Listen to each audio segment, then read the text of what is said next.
gitu ya, sedini mungkin. Nah, ini perannya juga di sini Recording in progress.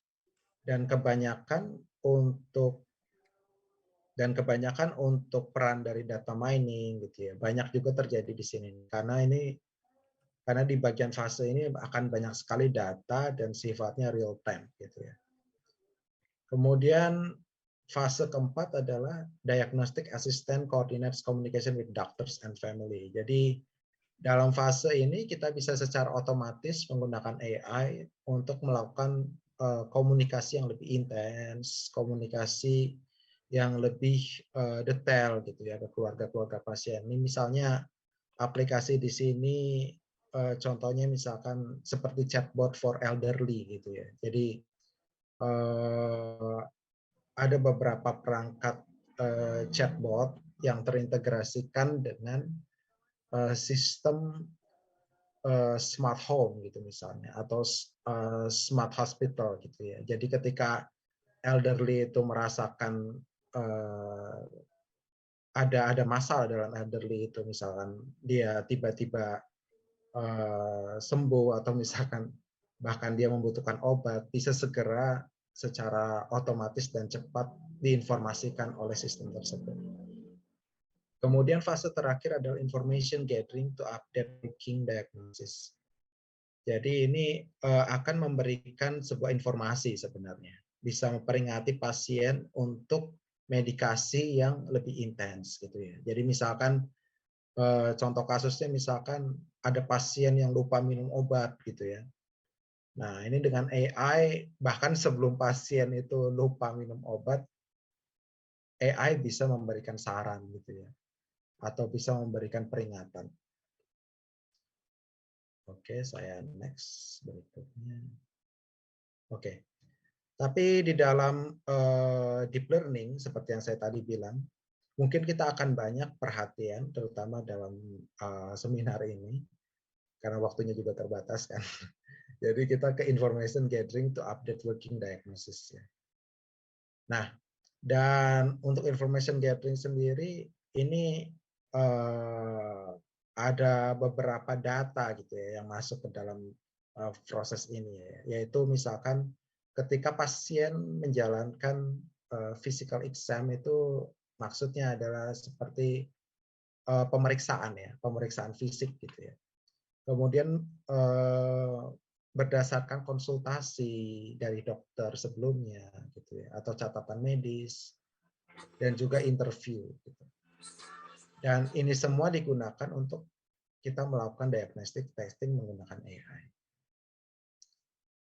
Nah, diagnostic testing ini adalah ilmu yang sudah sangat umum diterapkan di dalam dunia kedokteran sepanjang 100 tahun terakhir dan menjadi sebuah hal yang sangat kritis ya sebagai sebuah standar dalam pemeriksaan di bidang medis gitu.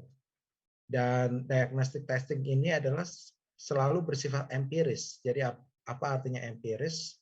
Dia selalu berdasarkan fakta dan data-data yang sebelumnya dikumpulkan gitu ya.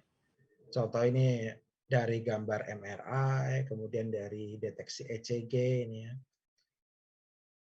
Dan diagnostic testing sendiri terdiri dari dua cabang utama, yaitu patologi dan radiologi. Dan di dalam patologi sendiri ada dua cabang lagi, yaitu lab medicine dan anatomic pathology. Di dalam lab medicine gitu, misalkan seperti teman-teman kemarin misalnya rapid test gitu ya. Ini dari darah ataupun juga dari urin nanti bisa ketahuan kira-kira ada potensi penyakitnya apa gitu. Kemudian anatomik patologi ini berdasarkan dari spesimen yang sifatnya tidak cair gitu ya, seperti jaringan sel gitu. Nah, ini kayak teman-teman kalau misalkan mohon maafnya misalkan terkena penyakit yang berkaitan dengan tumor gitu misalnya ya. Nah, ini biasanya bisa diselidiki juga dengan seperti ini. Dan juga radiologi ini pakai imaging gitu ya, imaging teknologi, bisa pakai X-ray, CT scan, MRI dan PET. Nah, kalau dengan AI, apa bedanya nih? Kalau ini kan diagnostic testing biasa, dan ini apa yang bedain dengan AI gitu ya. Nah, kalau dunia kedokteran yang saat ini banyak sekali sekarang sudah berusaha berevolusi dan mengintegrasikan dengan AI. Salah satunya misalkan dengan cara bagaimana AI itu membantu secara otomatis mengklasifikasikan mana di dalam sebuah larutan itu atau cairan darah itu, mana bagian yang darah putih dan darah merah gitu misalnya. Kemudian juga di dalam anatomi patologi bisa dideteksi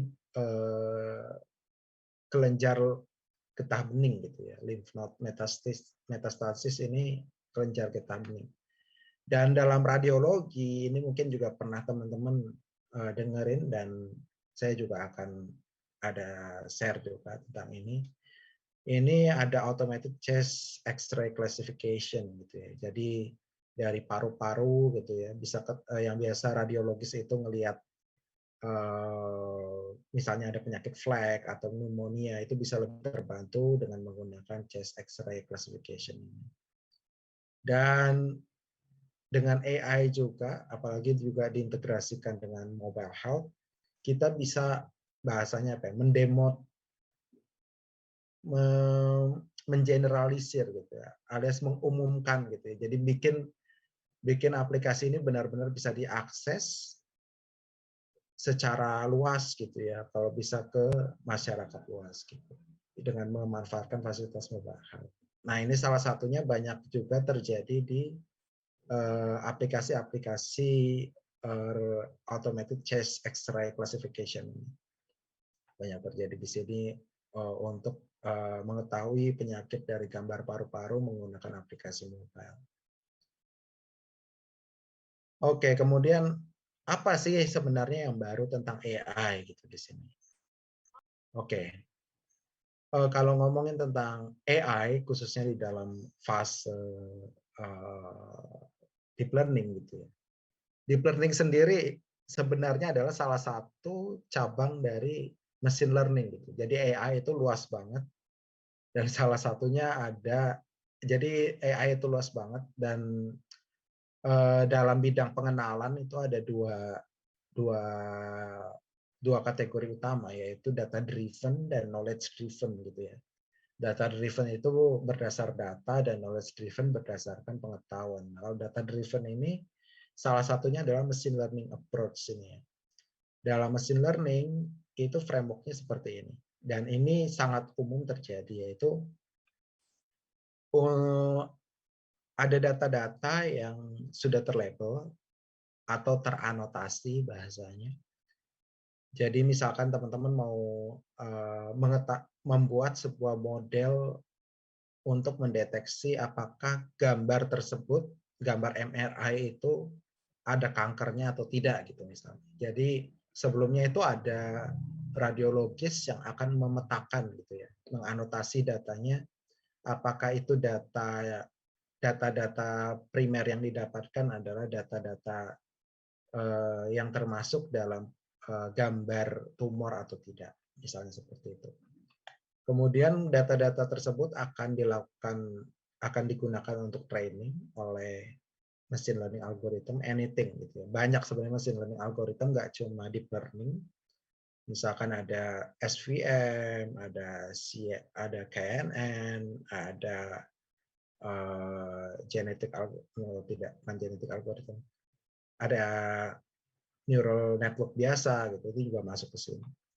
Kemudian masuk ke learn model, dan model ini nantinya ketika dalam fase prediksi akan memprediksi data yang masuk gitu ya, untuk memprediksi apakah misalkan gambar tersebut adalah gambar tumor atau bukan. Oke, ini contohnya adalah ada gambar-gambar mobil gitu ya, kemudian masuk dalam proses feature extraction. Feature extraction ini adalah fase di mana gambar-gambar yang ada di sini nanti untuk data latih akan diatur sedemikian rupa, akan digeneralisasikan, dan akan digunakan untuk perhitungan dalam model klasifikasi yang digunakan. Nah, model klasifikasi ini sebenarnya maksudnya adalah machine learning algorithm ini ya. Jadi nanti ada algoritma macam-macam, ada SVM gitu misalnya, ada deep learning, ada neural network biasa gitu, ada KNN, nearest network dan lain-lain. Nanti outputnya adalah apakah itu mobil atau bukan mobil, seperti itu. Nah, kalau zaman dulu gitu ya, zaman dulu itu dari tahun 19 AI itu sekitar tahun 1940-an udah ada. Oh ya, 1940-an itu feature extraction itu sangat penting dalam proses penentuan car or not car ini gitu ya. Sangat penting. Dan biasanya kalau para peneliti zaman dulu gitu ya, zaman bahla, dia itu misalnya ada gambar-gambar seperti mobil, gambar-gambar MRI dan lain-lain. Dia harus mengembangkan algoritma tersendiri lagi untuk misalnya mengekstraksi feature. Feature itu apa ya? Kayak karakteristik dari gambar-gambar tersebut. Yaitu bagian mana yang corners gitu ya. Bagian mana yang bentuknya shape gini atau edge ya, tepi gini. Dia harus mendeteksi dulu seperti itu dan nanti karakteristik-karakteristik tersebut yaitu misalnya ada roda, corners, edge-nya ini dimanfaatkan ke sebuah model perhitungan. Ini tentunya ada komputasinya di sini untuk menentukan apakah itu car atau not car. Nah, yang berbeda kalau deep learning adalah feature extraction ini.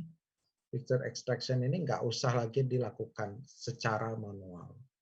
Jadi deep learning di sini bisa bertindak sebagai feature extraction itu sendiri dan juga klasifikasi itu sendiri. Seperti itu. Nah, kenapa bisa sih hal ini terjadi gitu ya? Di antaranya yang pertama adalah karena ada big data gitu ya. Jadi data itu semakin besar dan jika data itu semakin besar, kita udah nggak mungkin melakukan secara manual ekstraksi fiturnya satu persatu gitu kan. Jadi yang bisa kita lakukan ya salah satunya adalah dengan mengembangkan model yang bisa secara otomatis mempelajari fitur itu sendiri. Dan komputasi yang semakin tinggi gitu ya. Ini mengikuti hukum Moore misalnya dan secara khusus kalau semenjak tahun 2000-an itu udah berkembang banget ya GPU. Dan GPU ini yang tadinya biasanya buat teman-teman main game gitu ya. Sekarang ini malah sering digunakan untuk apa? Mining Bitcoin gitu. Tapi enggak juga. Sebenarnya sekarang banyak juga yang menggunakan ini untuk melatih model AI itu. Dan yang terakhir itu adalah algorithmic tweaks gitu ya. Jadi ini maksudnya udah banyak sekali sumber-sumber tentang algoritma deep learning dan banyak sekali kayak arsitektur-arsitektur yang dibagikan. Dan sekarang ini ada tool seperti misalnya TensorFlow, kemudian PyTorch yang memudahkan pengembangan algoritma deep learning itu sendiri. Nah, sekarang pertanyaannya, ini kan kondisi yang sekarang ya. Sekarang kalau ke depannya nanti gimana? Nah, yang ke depan yang lagi populer adalah mungkin machine learning engineer masih dilibatkan dalam mendesain neural network arsitektur dan data processing gitu ya. Namun bagaimana kalau misalkan peran dari machine learning engineer ini dalam mendesain neural network arsitektur di sini atau mungkin model di sini itu bisa dibuat otomatis gitu ya. Jadi nanti manusia itu mungkin kalau bisa cuma masukin datanya saja tanpa perlu decoding gitu ya. Kalau bisa langsung saja masuk ke dalam sistemnya dan sistemnya langsung menentukan mana model mesin learning yang terbaik dan bisa membuat arsitekturnya sendiri, kemudian akan memberikan rekomendasi tentang outputnya apakah itu car atau not car. Oke, di sini saya bahas sedikit ya, udah saya review sedikit tadi tentang masalah deep learning dan AI ini. Mungkin saya langsung eh, ke aplikasi medical diagnosis testing yang pertama ya. Jadi yang populer yang pertama adalah misalkan ini, arrhythmia detection. Arrhythmia itu adalah semacam eh, masalah di dalam jantung, yaitu detak jantung itu tidak beratur gitu ya. Dan di Amerika sendiri ada 3 juta orang yang terinfeksi penyakit ini setiap tahunnya. Dan di seluruh dunia ada 33,5 juta orang. Dan biayanya untuk penyakit ini sampai 12,8 billion dolar US. Gejalanya adalah dada sesak, kemudian berdebar-debar, dan detak jantung bisa sangat lambat, bisa juga sangat cepat. Nah, untuk mendiagnosa penyakit ini, biasanya dilakukan tes ECG gitu ya, elektrokardiogram. Nah, kalau di aplikasi seperti Apple Watch sekarang sudah booming ya, sistemnya ada ECG menggunakan jari seperti ini juga ada. Biasanya pemrosesannya di cloud gitu ya. Dan teman-teman hanya perlu menginputkan data jari teman-teman gitu ya. Nanti aplikasi di dalamnya akan berusaha mendengarkan detak jantung gitu ya dari fingernya teman-teman. Oke, mungkin saya langsung aja ke sini. Oke, ini ECG test. Teman-teman mungkin pernah lihat ya. Seperti ini. Dan ada beberapa alat ya. Ada menggunakan ECG begini dan juga ada Holter monitor gitu ya. Ini bisa memonitor 24 sampai 48 jam. Namun masalahnya kalau pakai Holter monitor ini kita nggak boleh berkeringat gitu ya. Dan biasanya nggak nyaman digunakan karena bikin pasien jadi susah untuk tidur. Dan masalahnya karena kadang-kadang baterainya hanya bertahan 48 jam. Pertanyaannya apakah jika dipasang selama 48 jam cukup untuk melakukan diagnosis untuk dokter gitu. Nah, perkembangan berikutnya ada barang yang namanya Xiopats.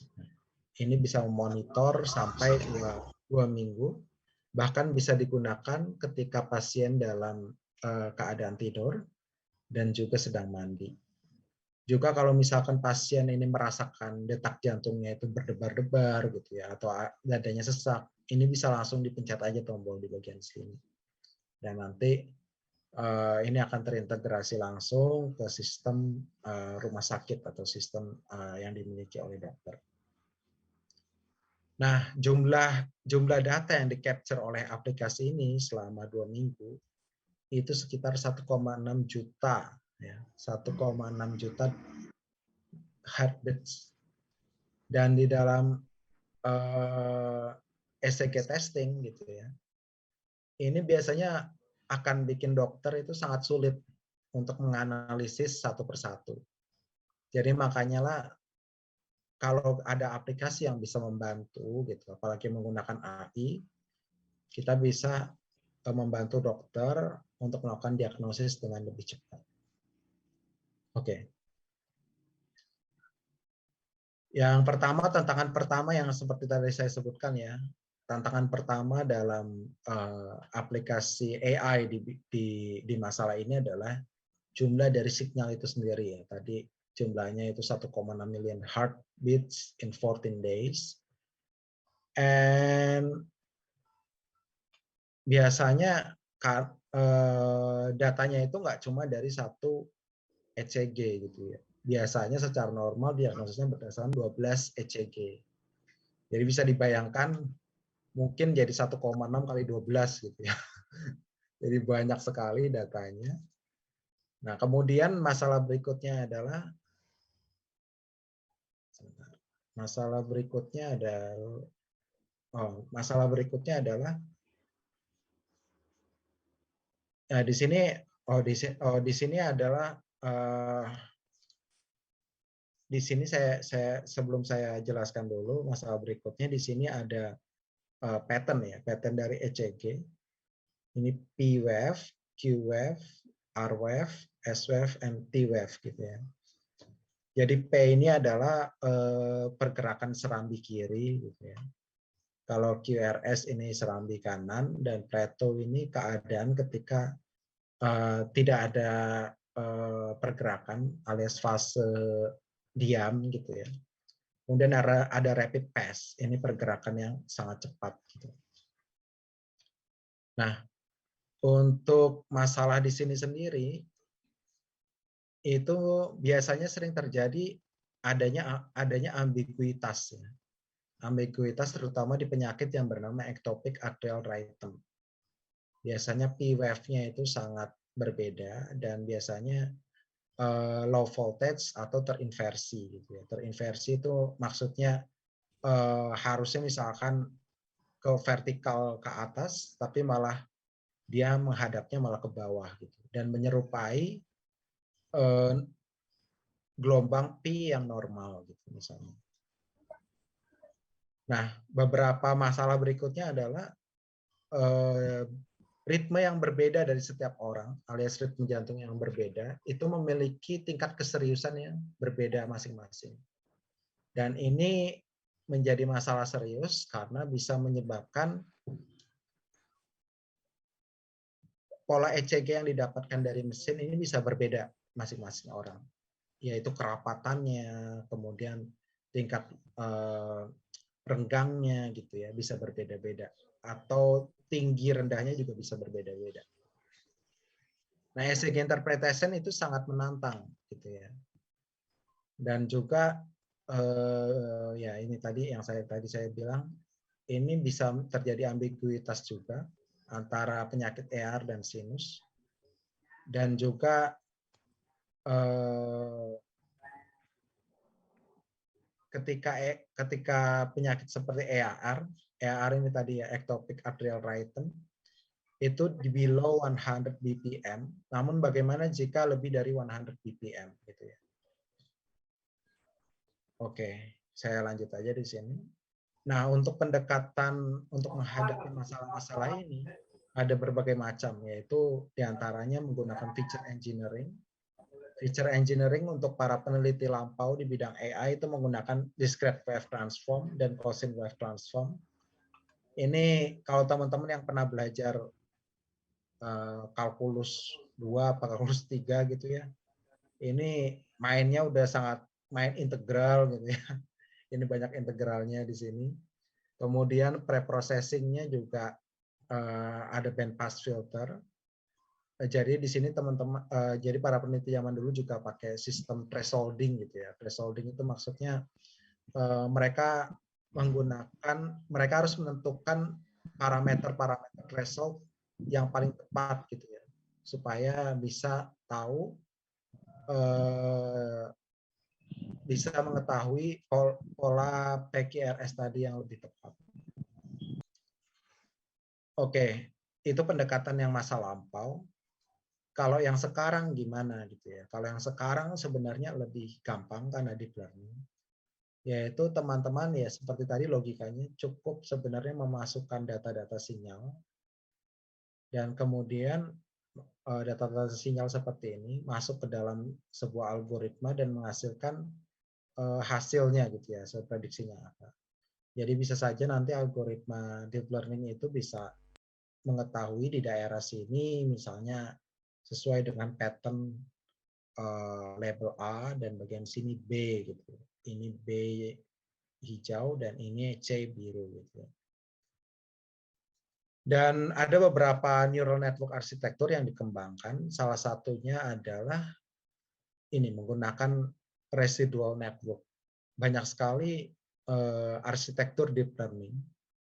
Nah, apa yang membedakan arsitektur satu dengan yang lainnya yaitu nih, ini blok-blok di dalamnya ini ya. Jadi seperti yang teman-teman lihat, ini ada blok konvolusi, ada blok batch normalization, ada ReLU, ada dropout. Nah, ini strukturnya bisa beda-beda setiap deep learning. Saya nggak menjelaskan secara detail apa yang terjadi di dalamnya karena memang matematikanya juga cukup panjang dan mungkin butuh 3 SKS gitu ya. Nah, untuk itu saya hanya menjelaskan poinnya gitu ya. Nah, kalau untuk ResNet sendiri yang biasa digunakan untuk arsitektur sistem pendeteksi ini layernya itu sekitar 34.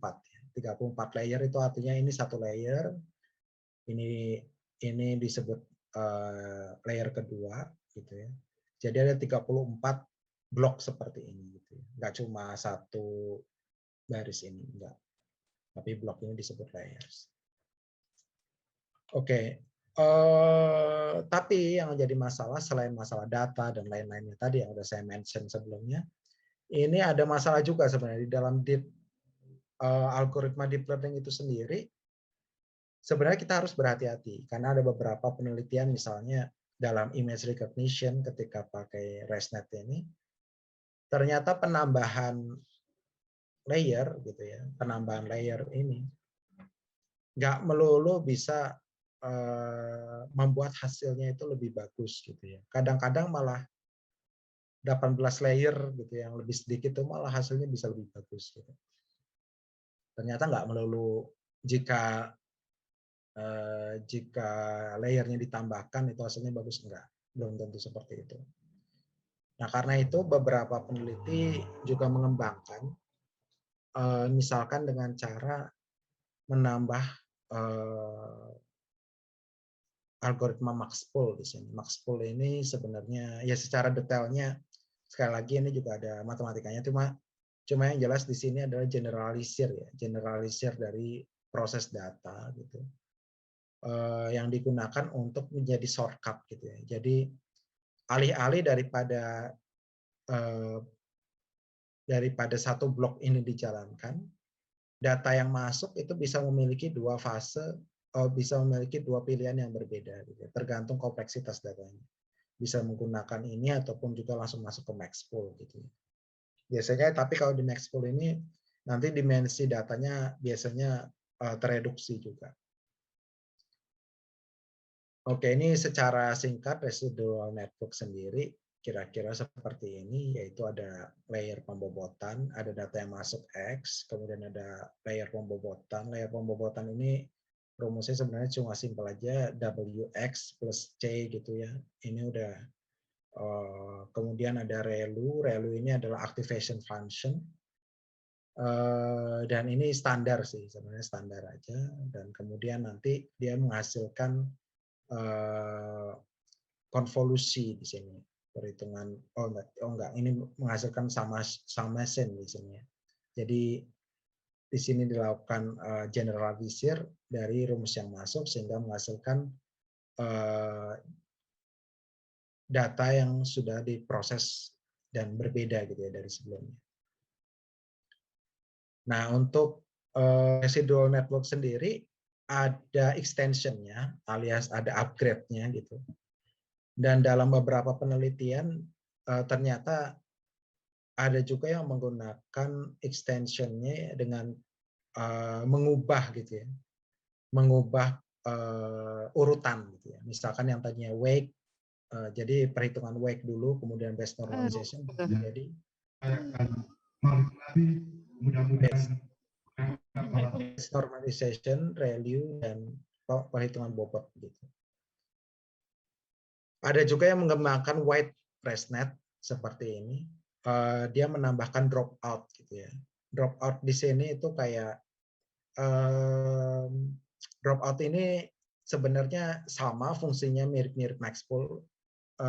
Visinya dari dropout adalah bagaimana jumlah neuron yang terlalu besar gitu ya dan mungkin tidak berguna itu dihilangkan untuk sementara waktu dalam suatu perhitungan gitu. Tujuannya apa? Tujuannya adalah untuk membuat perhitungan jadi lebih simpel, tidak boros komputasi, tapi juga tetap mempertahankan nilai akurasi dan mengurangi nilai errornya. Gitu. Nah, ini ada beberapa, ini sekilas tentang algoritma deep learning, yaitu arsitekturnya yang digunakan dalam kasus deteksi ECG ini. Sekarang kita lihat dari datanya nih. Kalau dari datanya sendiri sebenarnya teman-teman nggak usah khawatir kalau teman-teman mau melakukan penelitian, ini ada beberapa sumber gitu ya. Jadi teman-teman bisa memanfaatkan data sekunder. Nggak harus teman-teman misalkan kalau mau memulai penelitian ini beli beli barangnya dulu, kemudian atau mengambil data dari rumah sakit, enggak. Teman-teman bisa ngambil data sekunder dari iRhythm Collaboration ini. Kemudian teman-teman bisa kalau dapat datanya di situ nanti ada data sebanyak 64.121 catatan ECG ya, yang dikumpulkan selama 32.000 menit dalam 29.163 pasien. Dan data ini juga termasuknya cukup besar gitu ya. Dan enaknya lagi di dalam data ini teman-teman nggak usah khawatir karena 64.121 ini data-data yang sudah dianotasi dan sudah dipraproses oleh para ahli gitu ya. Dan teman-teman bisa memanfaatkannya langsung untuk keperluan aplikasi pendeteksi, misalnya aplikasi pendeteksi penyakit jantung ini. Nah, informasi berikutnya ya ini beberapa informasi berikutnya. Ground truth. Ground truth itu apa? Ground truth itu adalah ini. Jadi gini, ketika data-data ini di label gitu ya, di label ada data-data yang masuk patternnya ER, masuknya sinus, nah gitu ya. Misalkan, jadi para anotator alias para ahli itu udah melabelin gitu ya, udah memetakan bahwa oh misalkan di bagian sini kita tahu bahwa ini adalah penyakit ER gitu ya. Ini menunjukkan simptom penyakit ER. Dan di sini di bagian biru ini para peneliti itu sudah menunjukkan bahwa oh ini penyakit sinus, di sini AVB type 2, oh ini penyakit AVB type 2 nih yang hijau gitu misalnya gitu. Nah, ini yang disebut ground truth gitu ya. Jadi kayak patokan alias benchmark gitu ya. Jadi kan nggak mungkin serta-merta yang seperti tadi saya bilang deep learning, algoritma machine learning ini serta-merta langsung tahu oh penyakitnya apa gitu kan, enggak gitu. Jadi dia itu belajar dari data-data yang udah di label alias anotasi oleh para radiologis atau ECG expert ini. Dan ini udah ada catatan 336 ECG record dari 336 pasien dan ada komite ya dari kardiologis untuk menentukan ground truth ini. Jadi dan untuk mengevaluasi human performance biasanya setiap ECG record ini akan dianotasi oleh 6 kardiologis secara individual. Jadi biasanya kalau ada ambiguitas atau ketidakcocokan gitu ya, mereka bisa melakukan voting dari 6 orang ini. Dan bagaimana hasilnya gitu? Hasilnya kalau sejauh ini yang ini saya dapat dari paper.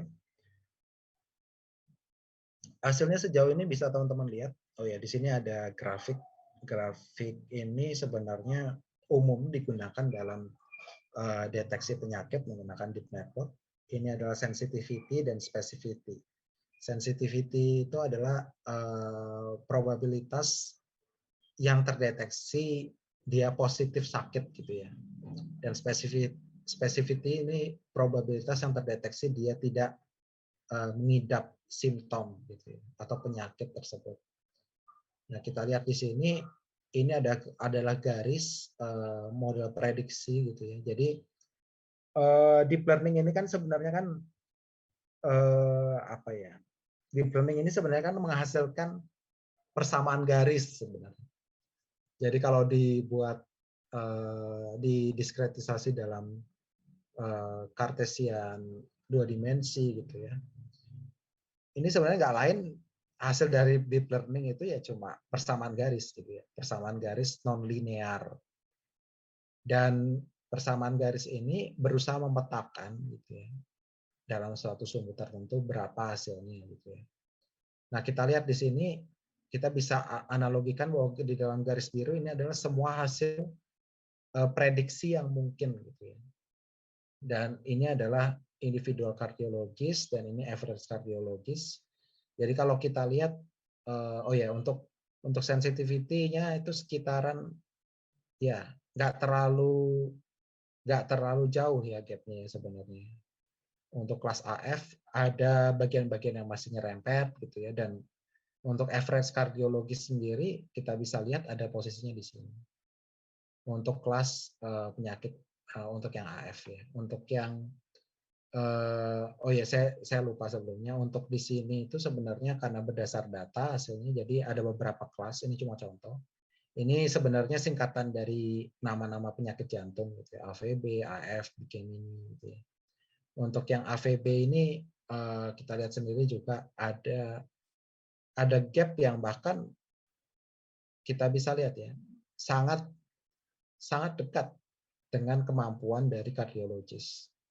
Dan untuk BKMI ini sendiri juga sama. Jadi kita bisa simpulkan model yang digunakan untuk memprediksi ini sangat termasuknya cukup akurat gitu ya. Dan ini adalah disebutnya confusion matrix ya. Ini adalah confusion matrix. Kalau ini tadi namanya graphic area of curve atau AUC antara sensitivity dan specificity. Kalau ini adalah confusion matrix, teman-teman bisa lihat bahwa ini perbedaan antara confusion matrix antara model dengan kardiologis alias manusia. Ini mesin, ini manusia gitu ya. Nah, simpelnya kalau melihat confusion matrix ini, idealnya adalah di bagian sini semua berwarna putih gitu ya. Ini semua berwarna putih dan ini berwarna biru yang sangat pekat gitu ya. Kita bisa lihat di sini. Idealnya seperti itu. Nah, kalau ini semuanya pekat dan ini semuanya berwarna putih, artinya apa? Artinya adalah bahwa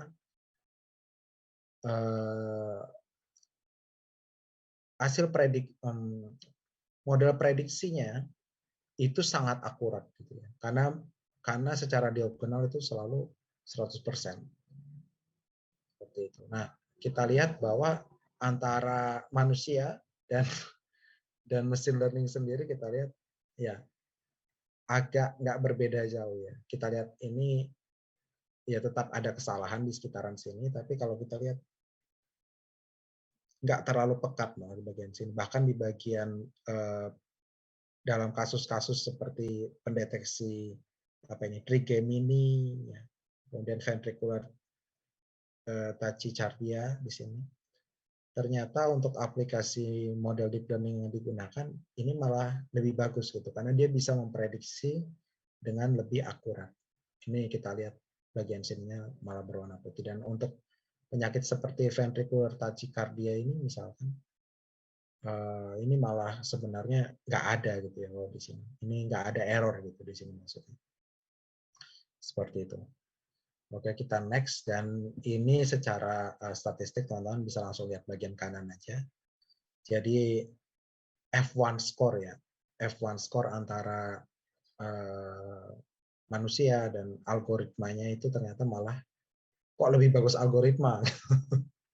Ini hasil yang lucu juga sih sebenarnya, tapi ini memang ya terjadi gitu dari beberapa tes. Makanya ada beberapa informasi yang bilang bahwa ada ketakutan AI akan menggantikan manusia gitu ya. Tapi memang ya karena beberapa tes ya datanya juga banyak dan mesin juga bisa melakukan proses yang berulang-ulang dengan lebih cepat dan lebih lama, ya kita bisa lihat hasilnya lebih bagus kan. 0,801. Ini F1 score ini semakin tinggi nilainya semakin bagus gitu ya. Ternyata untuk ya hampir semua penyakit ya dia bisa mendeteksi nya lebih bagus untuk penyakit dalam penyakit jantung. Oke, ini nama-nama penyakit jantungnya yang dideteksi berdasarkan gelombang ECG tadi. Oke, ini untuk yang pertama, kemudian yang kedua ini aplikasi AI untuk mengurangi mengurangi medical error gitu ya. Jadi medical error di sini lebih mengacu kepada medical device, jadi hardware-nya gitu, hardware medis. Kenapa ini penting? Karena ternyata pada tahun 1999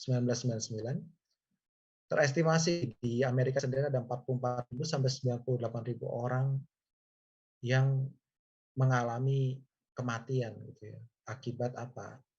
Akibat ada masalah device gitu ya. Nah, ini saya langsung skip aja.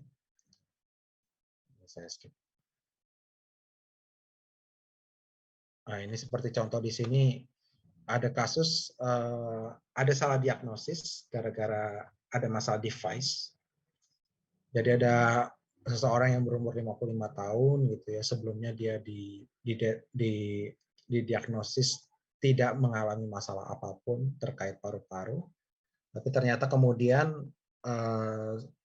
dia 6 hari kemudian, 6 hari sampai seminggu kemudian, dia ternyata mengalami gejala-gejala pneumonia, dan setelah itu dia berhasil dimasukkan ke rumah sakit di unit gawat darurat, dan ternyata 2 hari kemudian setelah perawatan tersebut baru ketahuan oleh radiologis bahwa pasien ini sebenarnya menderita pneumonia, dan masalah salah diagnosis ini memang cukup umum terjadi gitu ya, mungkin karena berbagai faktor, tapi salah satunya karena masalah device juga.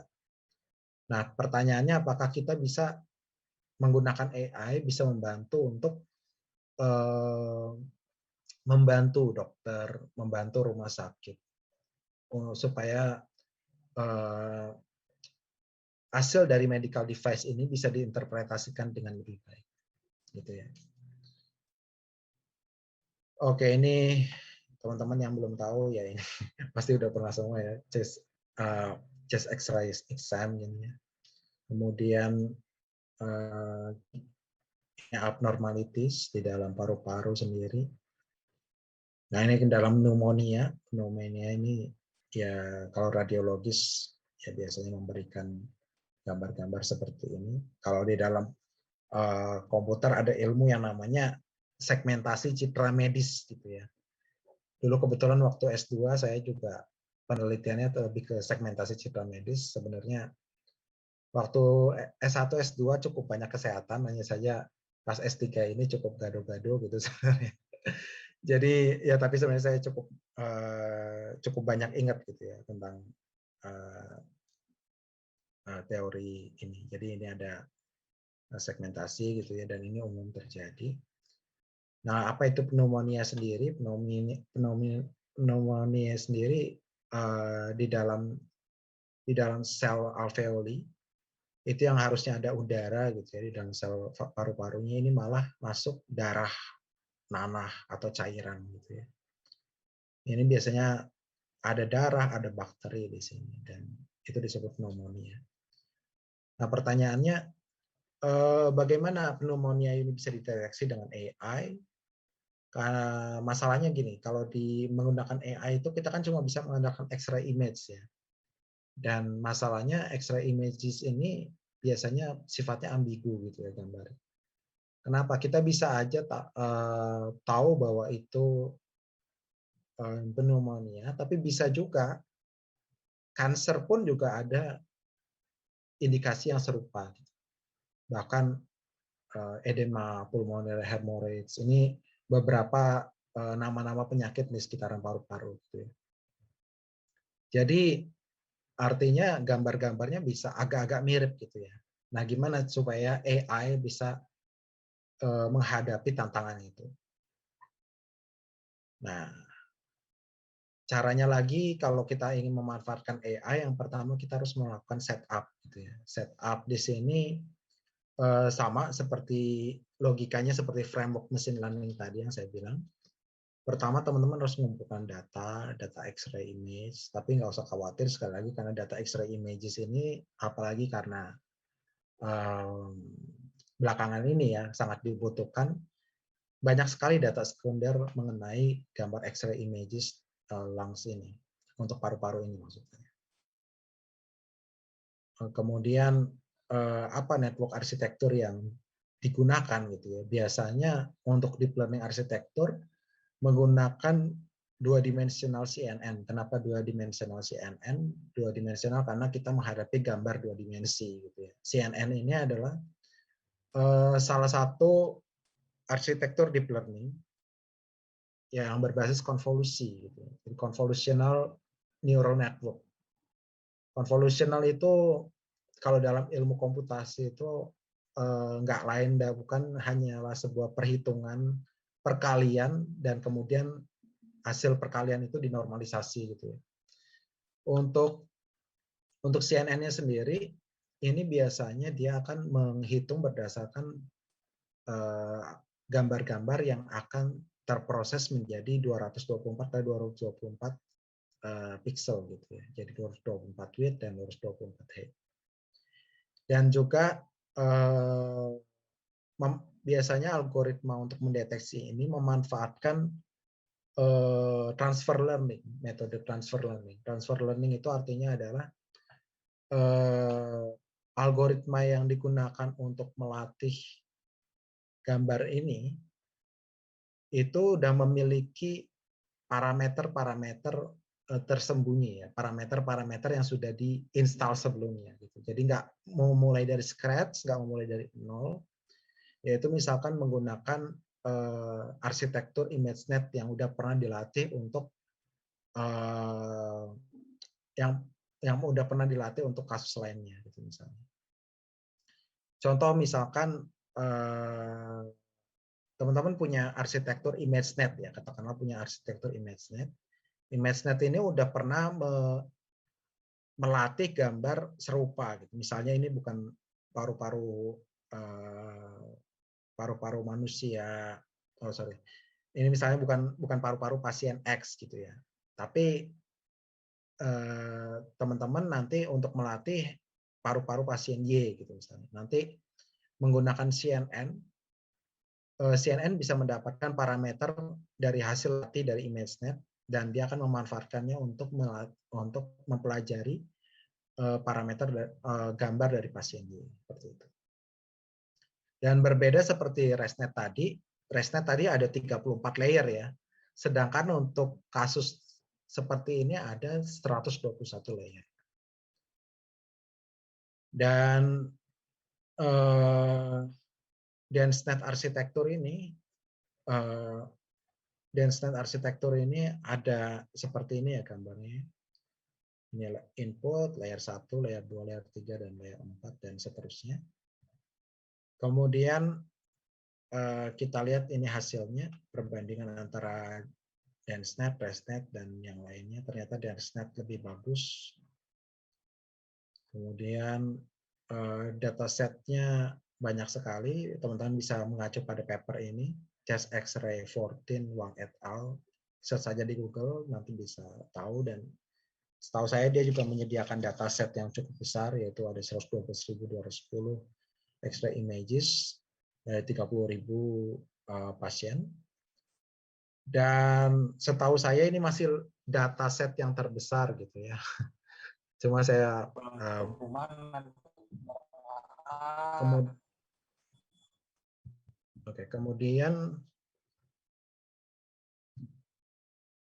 kemudian untuk melakukan test setnya sendiri itu kita harus mengevaluasi juga dalam beberapa paper mereka juga mengevaluasi radiologis performance gitu. Jadi sama seperti logika di ECG tadi. Jadi dibandingkan juga ketika radiologis dibantu dengan aplikasi ini, bagaimana performanya, apakah lebih baik atau lebih tidak baik seperti itu. Nah, ini yang datanya seperti kita lihat, sama juga EUV-nya ya, kita lihat juga ini antara resident radiologis, board certified radiologis, dan algoritma ya. Ternyata yang warna, kita concern ke warna purple ini, ternyata untuk beberapa penyakit seperti ATC laktis itu misalnya, oh ini cukup baik ya, datanya seperti ini dan gap-nya nggak terlalu jauh. consolidation, edema gitu ya. Mungkin untuk fibrosis dia agak kurang bagus karena siksak seperti ini. Hernia, mesh, nodo. Namun overall jika kita generalisir cukup banyak yang terklasifikasi dengan baik seperti itu. Dan di sini adalah hasil penelitian untuk mengetahui seberapa jauh sih algoritma ini apakah benar lebih bagus dari radiologis atau tidak, dan menggunakan teknik area under curve tadi kita bisa tahu misalkan untuk penyakit atelektasis ternyata algoritma lebih menang gitu ya.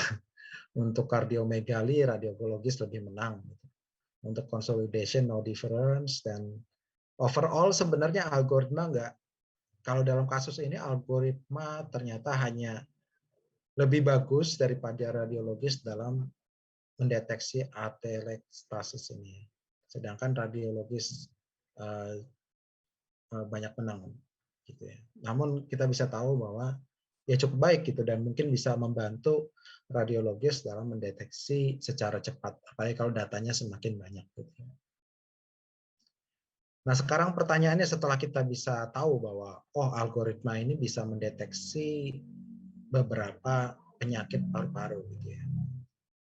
Namun apakah kita bisa percaya? Apa benar kita bisa percaya hasil dari AI gitu? Kalau dipikir-pikir sebenarnya kan mengerikan juga gitu. Jadi hidup kita kayak dipercayakan ke sebuah perhitungan matematis gitu misalkan. Tapi ya salah satu cara supaya kita bisa percaya mungkin kita harus melihat gitu. Sebenarnya apa sih yang bisa sebenarnya apa sih yang dilihat sama deep learning ini gitu. Apa sih yang dilihat? Nah, ternyata ada salah satu penelitian.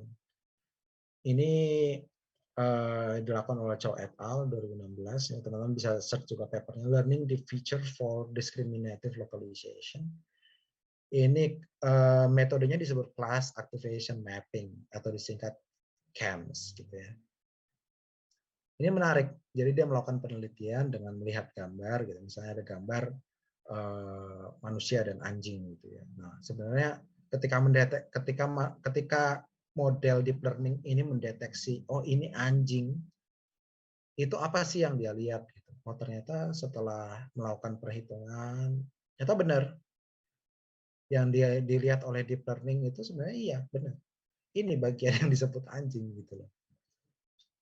Dan dari CHAMS ini terinspirasi beberapa penelitian dan implementasinya khususnya ke bagian ke masalah pneumonia ini. Kita lihat di sini.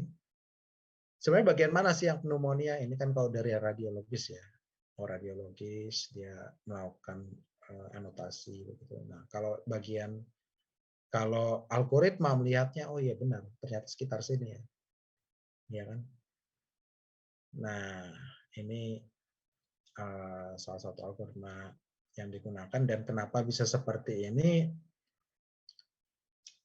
Sebenarnya ini gini, mungkin saya secara singkat gitu ya menjelaskan kenapa bisa mendeteksi bagian-bagian seperti ini CAMS-nya karena algoritma ini kan sebenarnya matrix gitu ya, matrix, dan sebenarnya bagian ini itu apa ya, kita ngomong gradien gitu ya, turunan gitu ya. Jadi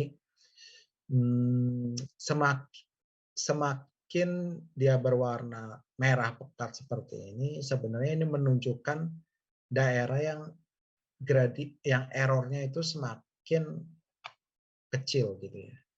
Nah, semakin lama semakin besar. Jadi bagian sini ini dia kan apa ya? Global optimum. Jadi global optimumnya ini yang paling kecil gitu ya. Nah, jadi bagian sinilah yang menyebabkan karakteristik utama. Sedangkan bagian lain mungkin bagian errornya sangat besar dan bagian sini yang paling kecil. Jadi sebenarnya algoritma ini tekniknya adalah mencari nilai error yang paling kecil dalam suatu gambar gitu sebenarnya. Nah, nilai error yang paling kecil ini bagian sini dan semakin lama semakin menyebar hingga ke sini. Makanya kita lihat kan kalau yang bagian sini yang errornya sangat besar, dia gambarnya biru semua. Tapi kalau yang bagiannya paling kecil, dia berwarna merah sampai kuning dan kebiru-biruan. Seperti itu, ini tekniknya, dan kalau secara matematisnya banyak sekali derivatif, banyak sekali integralnya juga di sini, karena teman-teman harus nge-tweak gitu ya, nge-tweak parameter di dalamnya. Oke, untuk berikutnya, selanjutnya apakah aplikasi seperti ini bisa membuat impact yang lebih besar? Ya, tentu saja bisa. Ada beberapa peneliti yang mengembangkan aplikasi mobile, ini khususnya saya ambil dari websitenya Stanford University di US. Dan kita lihat ya, ini udah bisa terkoneksi dengan cloud. Jadi komputasinya itu semua berjalan di cloud. Karena kalau komputasinya berjalan di HP, mungkin proses deteksinya ini bukan 10 detik gitu ya, bisa mungkin 10 menit atau bahkan 10 jam gitu. Dan HP hanya sebagai input dan output saja.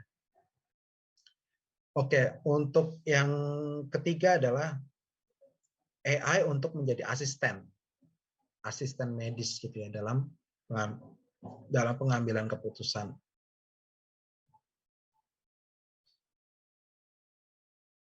Nah ini sebentar.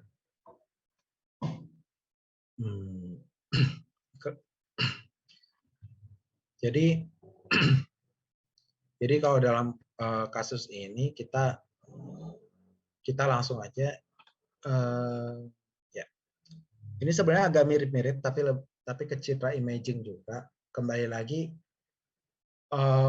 kalau misalnya radiologis kita bantu untuk memahami output dari model ini, apakah bisa membantu, apakah AI itu bisa membantu atau tidak gitu. Jadi goalnya agak berbeda dengan yang tadi. Kalau yang ini untuk membantu gitu, membantu atau sebagai asisten dari radiologis untuk misalnya mengetahui masalah apa di tengkorak lutut ini. Oke, sama inputannya juga ada beberapa gitu ya. Ada bagian sagital, ini dari sumbu vertikal, horizontal, dan sumbu dilihat dari penampang atas gitu, axial plane.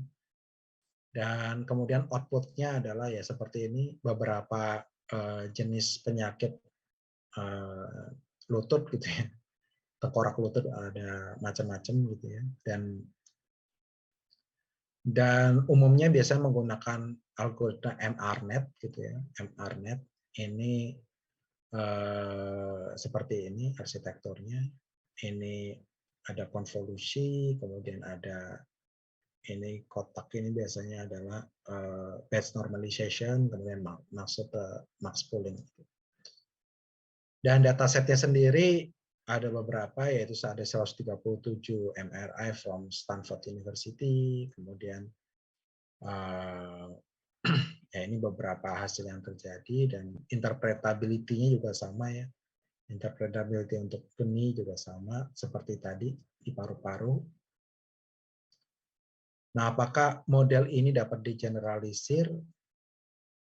Oke, apakah bisa digeneralisir model yang digunakan? Jadi logikanya gini, maksudnya kalau misalkan kita menggunakan data dari Stanford University, apakah kita bisa menggunakan model ini untuk memprediksi data dari peneliti lainnya gitu, atau dari rumah sakit lainnya gitu. Ini contoh dalam aplikasi yang dikembangkan saat ini, terutama di dalam Stanford University itu, algoritma yang digunakan bisa memprediksi 82% cukup akurat untuk gambar-gambar yang berbeda, gitu ya, untuk gambar-gambar dari sumber yang berbeda. Dan dengan melakukan tuning gitu ya, itu akurasinya malah meningkat sampai 91,3%. Dan apakah radiologis bisa bekerja lebih baik dengan AI? Ya kita bisa lihat dari grafik mean difference ini ya. Untuk kasus SEL TIR ya kita lihat SLTR ini kita lihat bahwa gap antara radiologis misalnya dan model sendiri itu sangat sempit ya, kita lihat kecil sekali dan mendekati 0 gitu ya nilainya. Jadi errornya itu sangat kecil. Jadi kita bisa bilang bahwa ya ada peningkatan gitu ya. Ada peningkatan ketika radiologis menggunakan aplikasi seperti ini. Oke, mungkin itu dari saya. Ini udah slide terakhir ternyata nggak kerasa, dan untuk kedepannya teman-teman bisa membaca juga di sini di sumber yang saya sebutkan di sini, dan ini cukup menarik ya. Dan untuk kedepannya tentunya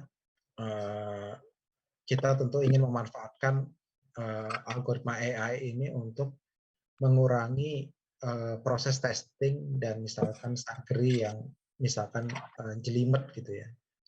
Dan juga kedepannya akan bagus jika AI itu bisa memberikan sebuah feedback awal kepada pasien yang sudah pulih dari sakitnya. Oke, begitu dari saya. Terima kasih. Mungkin ada.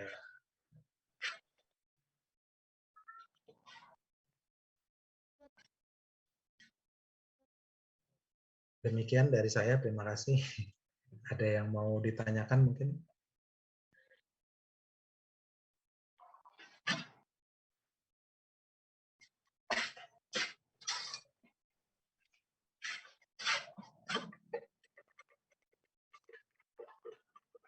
Mungkin dari teman-teman ada yang mau ditanyakan gitu? Mungkin bagi teman-teman yang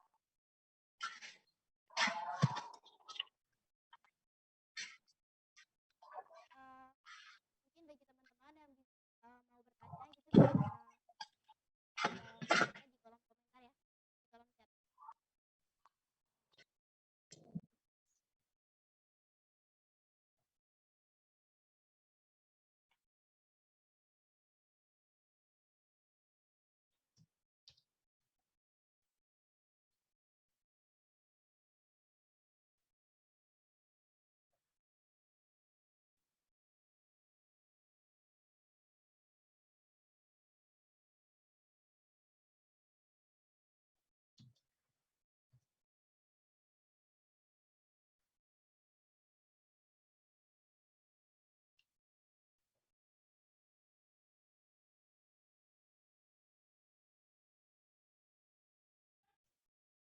Untuk teman-teman, apakah ada yang ditanyakan dari materi dari Bapak Georgius Airlangga? Oke, ada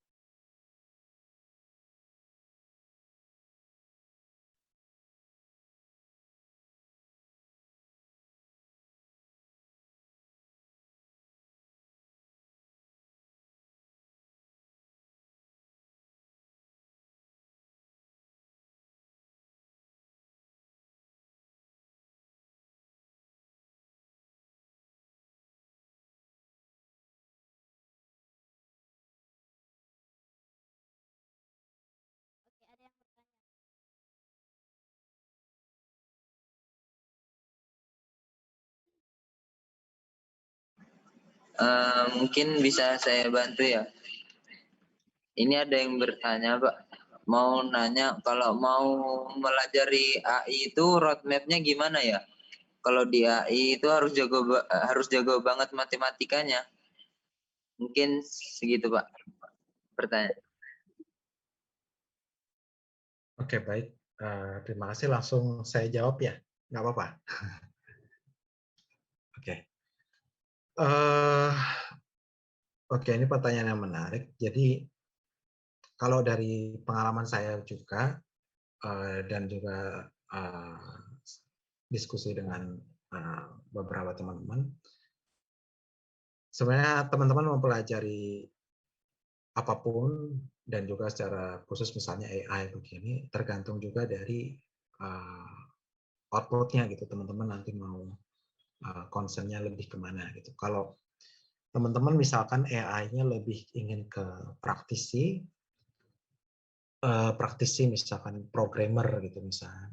Kadang-kadang beberapa programmer di perusahaan yang terpenting bisa mendevelop, bisa memahami desain arsitektur yang udah misalkan dirancang oleh machine learning engineer gitu ya. Nah, kemudian bisa membuat modelnya gitu ya, membuat modelnya menggunakan misalkan seperti TensorFlow atau PyTorch. Nah, biasanya tools ini itu menggunakan bahasa pemrograman Python. Jadi kalau teman-teman lebih ke praktisi yang tujuannya untuk membangun network, saya rasa untuk matematikanya sendiri sebenarnya nggak harus advance banget gitu. Yang penting bisa paham basicnya, kemudian paham alur kerjanya. Saya rasa teman-teman, oh ya, dan terutama juga bisa memahami bahasa pemrograman Python-nya gitu ya, terutama untuk TensorFlow dan PyTorch. Tapi kalau teman-teman ingin di ranah untuk peneliti, memang sangat disarankan untuk menguasai matematika, terutama di topik mengenai linear algebra gitu ya. Kemudian kalkulus seperti derivatif, integral. Kemudian juga teman-teman harus juga memahami statistik, ya. Karena AI sendiri itu sebenarnya kalau yang zaman sekarang udah bukan interpretasi, tapi dia itu irisan dari berbagai bidang ini. Jadi tetap tergantung teman-teman. Tapi kalau misalkan teman-teman ingin memulai awal, saya sarankan udah banyak tutorial di internet gitu ya, misalkan di kaggle.com, teman-teman bisa langsung lihat di situ ada beberapa data yang sudah di-share, ada beberapa model dan kode yang di-share. Mungkin bisa mempelajari dulu dari situ, dan sekarang juga banyak tutorial yang ada di YouTube atau di Coursera, di Udemy gitu ya. Bahkan di situs Indonesia juga banyak banget gitu ya, kayak saya kemarin lihat di Ruang Guru, di BitLabs itu ada macam-macam. Jadi nggak usah khawatir, teman-teman yang mau mulai belajar bisa mencoba dulu, dan yang penting jangan dibuat beban dulu gitu ya, namanya memulai sesuatu harus dicari asiknya dulu, dicari cintanya dulu gitu, gimana gitu ya. Kalau kita mempelajari sesuatu kalau nggak ada rasa cintanya susah juga gitu masalahnya. Mungkin seperti itu dari saya. Ya. Ada pertanyaan lagi, silakan.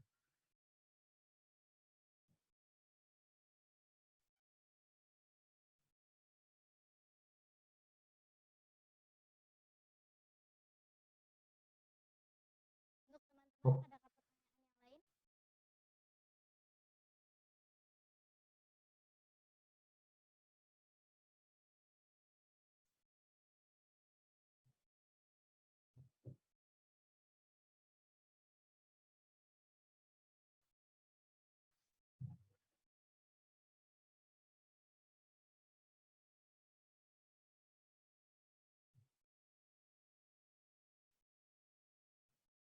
mungkin saya ingin menambahkan sedikit tadi kalau soal roadmap ya. Kalau soal roadmap itu, jadi roadmap-nya itu kalau mengacu sama standar machine learning framework yang tadi saya share screen lagi. Di sini.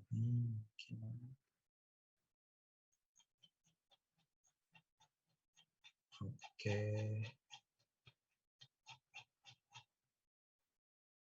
Nah, mungkin seperti ini ya. Kalau roadmap-nya sendiri ada macam-macam sebenarnya. Jadi ada teman-teman yang fokusnya ke data gitu ya. Karena kan roadmap-nya hanya seperti ini sebenarnya. Jadi di data ini ada macam-macam, ada yang konsen ke data engineering, disebutnya jadi data engineer gitu ya. Tugasnya apa? Biasanya misalkan dalam kasus implementasi di machine learning di perusahaan-perusahaan gitu misalnya. Itu kan banyak sekali data-data yang besar jumlahnya, kemudian bias gitu ya, dan perlu ditransformasi ke data yang lebih compact gitu ya, dan lebih meaningful untuk keperluan prediksi. Gitu. Jadi data engineer itu tugasnya itu mentransformasi data-data yang mentah menjadi data-data yang siap digunakan untuk proses prediksi gitu ya di mesin learning itu sendiri. Oh ya, prediksi dan training gitu ya, nggak cuma prediksi aja. Kemudian juga selain data engineer ada lagi machine learning engineer sendiri gitu ya. Machine learning engineer sendiri itu ada dua, lebih ke machine learning programmingnya atau machine learning teorisnya gitu ya. Jadi kalau yang machine learning engineer yang concern ke praktisnya seperti yang saya tadi bilang di awal, mungkin bisa belajar dimulai dari PyTorch, TensorFlow gitu ya, langsung ke tool-nya aja dan langsung mempelajari contoh-contoh kasusnya gitu ya. Tapi kalau yang teoris itu sangat disarankan untuk mempelajari dari matematisnya gitu ya. Dan juga ada juga yang disebut data science gitu ya. Data science itu juga itu lebih masuknya sebenarnya ke machine learning teoris itu tadi. Jadi bagaimana dia bisa memahami data gitu ya, dan juga merancang model-model machine learning atau bahkan statistik yang digunakan untuk melakukan prediksi seperti itu.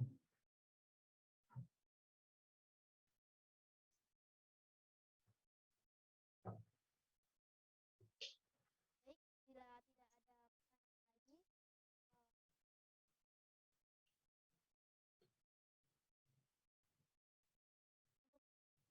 permisi izin bertanya, saya kebingungan bagaimana menggabungkan metode algoritma pada ke dalam web atau aplikasi yang dibuat jadi supaya web yang saya buat bisa menerapkan metode machine learning. Dengan Bapak Georgius, apakah bisa dijawab pertanyaannya? Baik, terima kasih banyak. Ini pertanyaan yang sangat menarik. Jadi secara general seperti ini. Jadi kalau untuk aplikasi mobile, tentu komputasinya biasanya nggak terjadi di mobile ya. Jadi komputasinya biasanya di cloud atau di server gitu. Dan kalau teman-teman pakai tool seperti TensorFlow atau PyTorch, itu mau nggak mau servernya teman-teman harus berbasis Python. Jadi server berbasis Python biasanya sih kalau sekarang ini banyak sih penyedia misalkan seperti Heroku gitu ya. Heroku kalau nggak salah menyediakan server based VPS gitu berbasis Python yang cukup besar. Dan juga ada juga Amazon EC2 ya, EC2 gitu. Itu juga bisa diinstal TensorFlow gitu. Dan setelah teman-teman menginstal TensorFlow di situ, nanti teman-teman bisa bikin coding berbasis web menggunakan Flux untuk membuat reservice-nya. Jadi nanti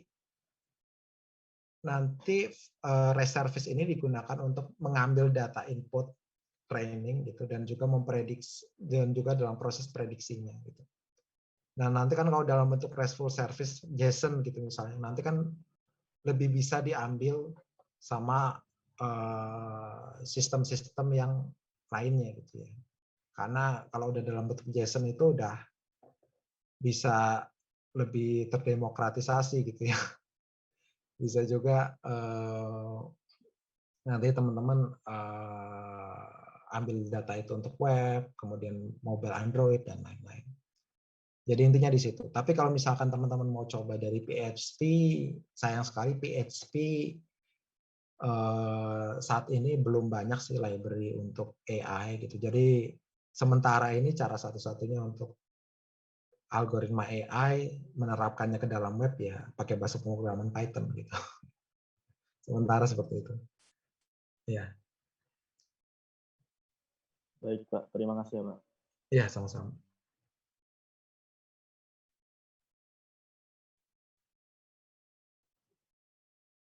Mungkin dicoba nanti pakai Heroku kalau nggak salah gratis kok. Itu install VPS-nya gitu kan.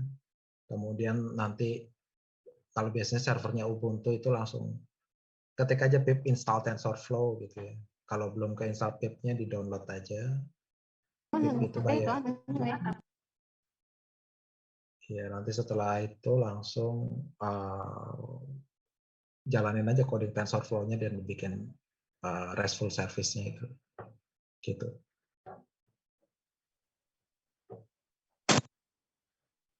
Bapak. Baik, Pak, terima kasih kepada Bapak Georgius. Apakah ada tambahan lagi atau tidak?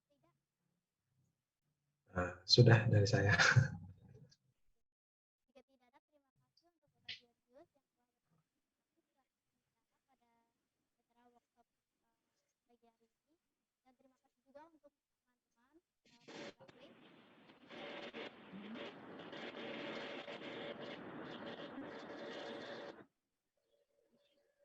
Mohon maaf bila saya selaku moderator pada acara hari ini memiliki banyak kekurangan dan kesalahan, baik yang disengaja atau tidak. Saya undur diri dan saya akhiri. Wassalamualaikum warahmatullahi wabarakatuh. Waalaikumsalam warahmatullahi wabarakatuh. Teman-teman yang belum mengisi absensi pada mengisi presensi pada forum diskusi, mohon untuk segera mengisi. Bangga, thank you Bang. Makasih Bang Hari. Berikutnya di sini ada sesi dokumentasi dari kami. Kepada teman-teman dimohon untuk menghidupkan kameranya dan mengatur virtual background-nya.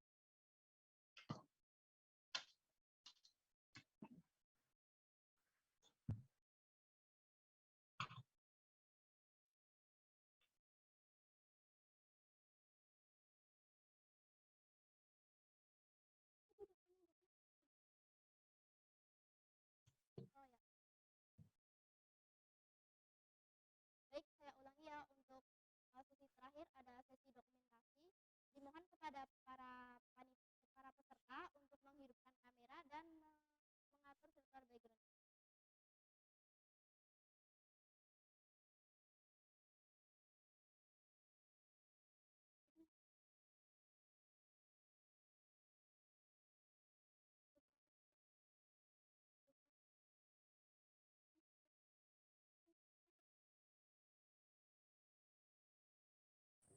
Sudah, saya hitung ya. Ini karena ada 4 slide, jadi ada 4 screenshot. Sebentar.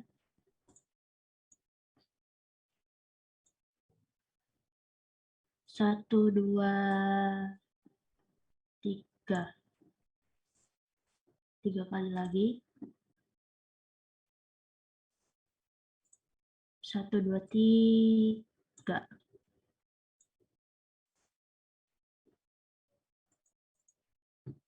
Sisa 2 kali lagi. 1, 2, 3.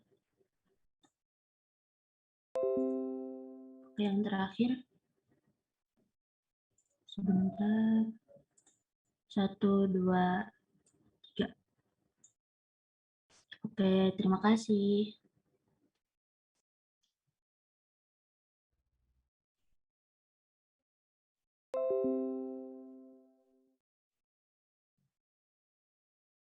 Oke, baik teman-teman. Terima kasih telah menghadiri acara waktu pada siang hari ini.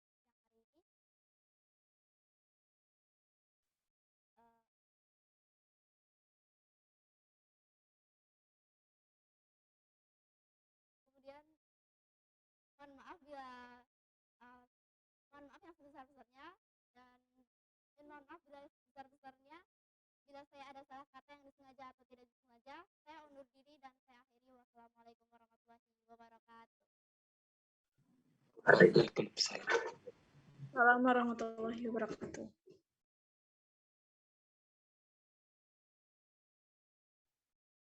Oke Bang, pamit ya Bang. Terima kasih Bang ya.